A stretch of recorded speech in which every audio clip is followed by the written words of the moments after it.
My name is Andrea Sanderson. On stage, I'm known as Vocabulous, any of those will do. I'm from San Antonio, Texas, born and raised, and Alamo City is where I call home. So my interest in music came from my father. He's a DJ, and growing up in the house, we had milk crates of albums all over the place, big speakers in every room. Every time we listened to music, it was surround sound, and there was music for every occasion.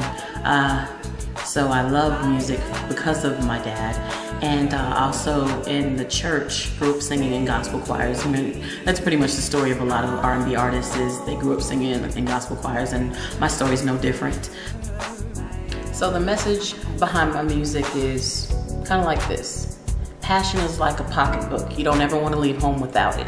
You gotta have passion in everything you do. I try to give back to my community. I mean, you can call me a do-gooder if you want to, but I believe in trying to leave a legacy behind in my music, making music that's not just good for the next 6 months or 6 weeks. I want to make music that you can listen to 5 years from now and be like, that's pretty good, maybe even decades from now, and still love it. People like Marvin Gaye, I mean, his songs are still relevant. The message that he was trying to get across is always going to be relevant, right? Donny Hathaway, people like that. Just, it's not so much about having the hit right now, but sometimes music needs to just settle and marinate on you for a while, and when it sinks in deep, and when you're going through life and you can go back to a lyric that you heard and it helps you make it through that day, then that's pretty much the type of music I'm aiming to make. I've had the honor and the privilege of working with some amazing artists here in this city, starting with the label that I'm on.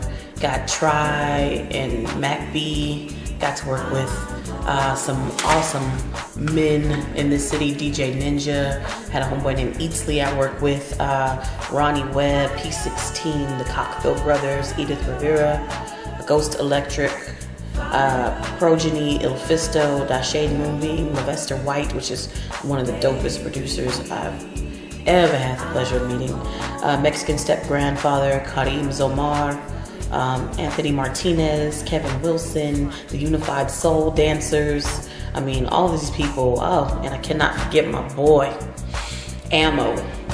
We call him Ammunition Crisis. So all these wonderful people, and then as far as film is concerned, wonderful Michael Gonzalez and MSG Productions, and Dan the Man. So, you know, I've had just a lot of people I've gotten a chance to work with, and it's really been a blessing to collaborate. So I have a couple albums that I want to talk to you about. First album I want to talk to you about is Sessions in Flight. It is a poetry album primarily, and there's 3 bonus tracks of hip-hop and soul music on there as well. But Sessions in Flight came to me because I wanted to tell the story that every day is a lesson in trying to fly.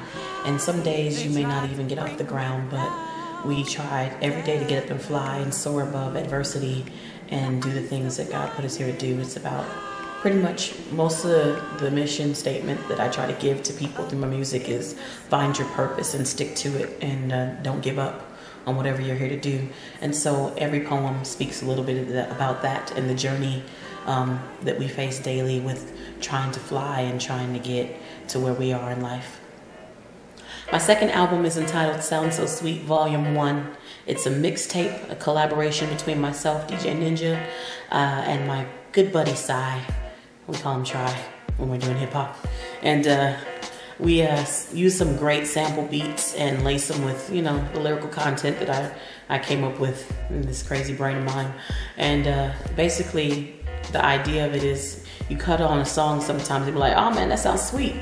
So each track, I hope it gives you that feeling, a sweet sensation, no matter what I'm talking about. And I really enjoyed working on this project. I've grown a lot working on this project and stretched myself and tried to bring in a lot more singing into this, and took a little break from the poetry. You only hear one very brief poem on this project. You'll also hear some great instrumentals that have been cooked up by DJ Ninja, you know, and we hope we got this recipe that'll give you a good cavity. So the vision that I have for the Sound So Sweet Volume 1 is pretty concise, and I wanted to talk about it for a moment. Is a big part of that album is a celebration of fallen hip-hop artists or deceased hip-hop artists that have left a legacy of music for us. I love people like J Dilla, Guru, even talking about R&B music, R.E.A.L, that have passed away, Big L, Biggie, Tupac, and just finding a way to talk about them through music or celebrate them by drawing inspiration from the styles that they used. Heavy D is another artist that really influenced me, and so I take a moment within the album to pay tribute to them, either in the intro or interludes, and so that was really important to me. Also, a celebration of genres that influenced my life, whether it be jazz music, hip-hop music, soul music, even classical music. You'll hear throughout the album just different types of styles are reflected, indie music, folk music, all of it, because I really, really love so many different styles of music, and I believe it's important to find ways to stay true to yourself as an artist, but also explore these unique genres.